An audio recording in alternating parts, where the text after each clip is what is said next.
DJI Osmo Action 3, perhaps the most controversial product DJI has ever released.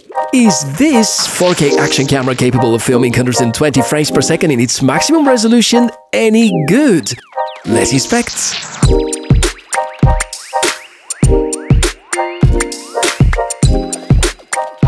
Hey, welcome to the channel. Really nice to meet you. Michael, my name, as usual. Fresh and cool tech over here. It's finally the time DJI Osmo Action 3 to take its spot among the many action camera reviews that I make on the channel. And for this particular unit, there are two kinds of videos. Those which are praising the product, which are typically the first wave of reviews with the unit provided by DJI.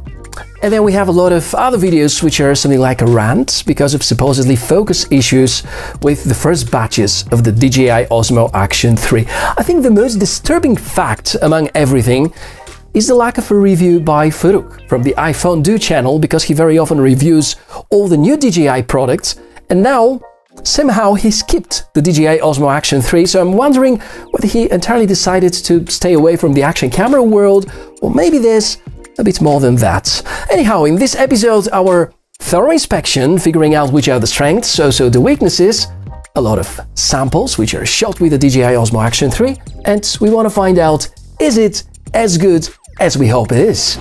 So, DJI Osmo Action 3, as expected, goes back to its roots, because the Action 2's form factor, although being quite fun and interesting, is more or less a dead end for the common purposes of action cameras, plus it overheats. But if you're looking for something that can capture amazing footage and costs less than the GoPro, Osmo Action 3 can be yours for just $349, which at this point of time is the sweet spot and undercuts even the Insta360 ONE RS with the boosted 4K mod.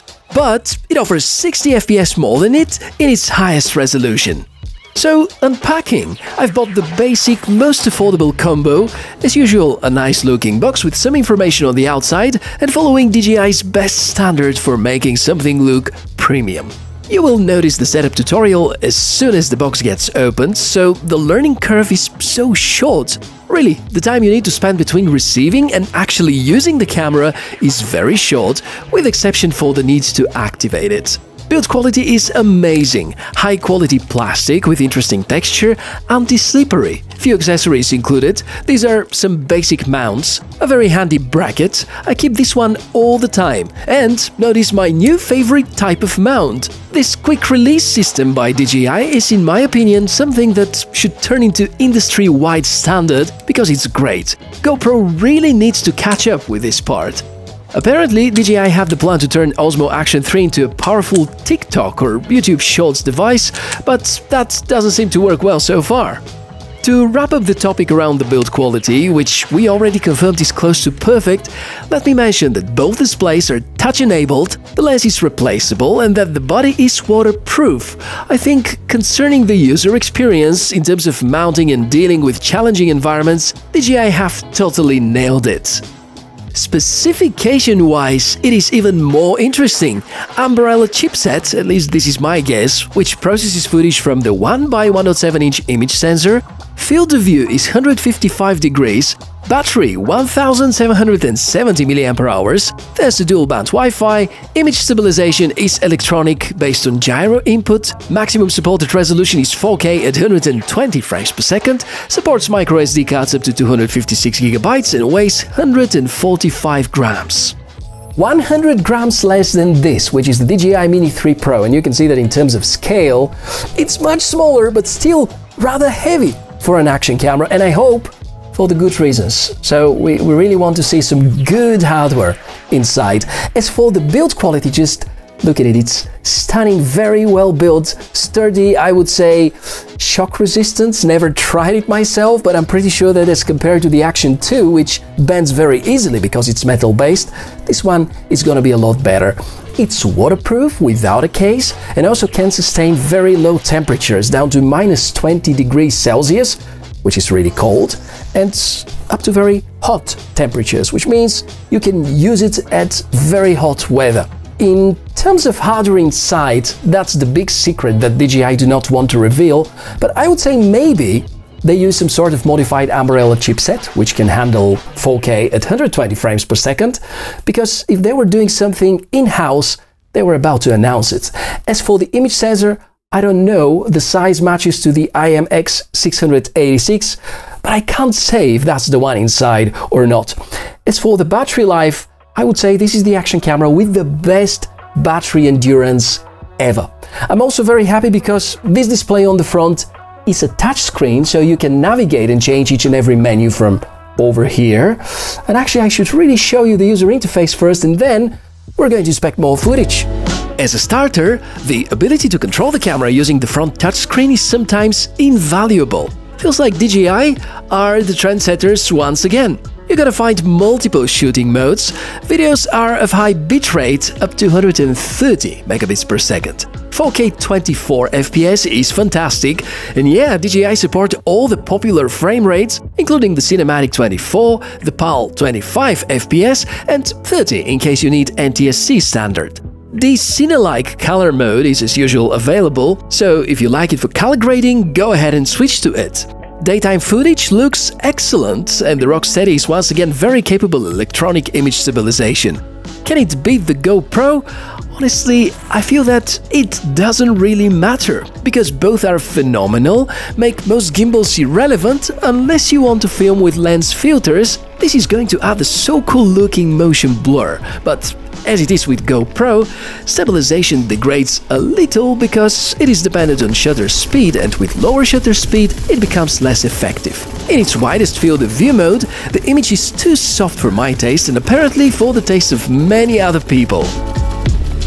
I guess now is the right time to talk about the elephant in the room, whether there is a hardware issue with the first batches of DJI Osmo Action 3. If you open DJI's forums, there are a lot of threads which are claiming that there's a focus issue with the first batches of Osmo Action 3. I can't say I fully agree with these statements, because in my opinion, this third generation just has the image quality not as good as what we hope for, and the image appears to be softer than usual. But there are a few things to consider. First of all, if we're not happy with the image quality, I think that's mostly because of the choice of image sensor and processor. True, could be that there are a bunch of units which have not so well installed optics, and that would be on the quality side of DJI, they have to check about this. But the lack of an official statement and the fact they have released a firmware which is increasing the sharpness makes me think that they have intentionally released the camera with very soft image so that we have more room for adjusting it in post-production. In my case, at 30 cm and 100 cm, when zoomed in, they look about the same. And if you add extra sharpening, it may look very similar to the way GoPro records. In a matter of fact, if I set the GoPro to soft and put it side by side with DJI Action 3, the latter one appears to be even sharper. But it is true that DJI Osmo Action 3 has no setting to control the sharpness of the footage. On the other hand, DJI have overexposure warning, while GoPro still haven't implemented such a feature. Therefore, if dynamic range is not a priority, Osmo Action 3 gives a lot more room for correctly exposing, following the 180-degree shutter rule, and overall using professional approach to record your videos. But at the same time, DJI need to make the auto mode a lot sharper if they want to keep most of their users happy, because not everybody is willing to additionally process the footage. Low light is also not a strength, obviously. Too many artifacts, although there's a way to reduce it via a special trigger in the menus. Honestly, I hoped for much better low light performance, but it is what it is. We know that action cameras work best when there's a lot of light. The other area where DJI lacks capacity is the slow motion. If you think 120 FPS is great achievement, it is indeed. But GoPro Hero 11 can produce 240 FPS in 2.7K, and in some high frame rates EIS is even available. On top, the high frame rates significantly affect the dynamic range, something I've shown you in the side-by-side comparison a few weeks ago. Software-wise, DJI continue to do excellent job. The Mimo app, which is used to control the camera, is brilliant, and all the editing features, including the templates, are among the easiest ways to create content on the go by just using your smartphone. And do not forget that this action camera feels like paradise for TikTokers and YouTube Shorts fans, or anybody else who has this pervert desire to shoot in vertical mode. Going further with the drawbacks section, which is particularly interesting, the lack of sharpness control as a starter, the remark about the too soft image, especially with the first firmware version, the inferior to GoPro dynamic range capabilities, the lack of cold shoe mounts on the bracket, and the lack of clear official statement from DJI's side in regard to the focus-related concerns.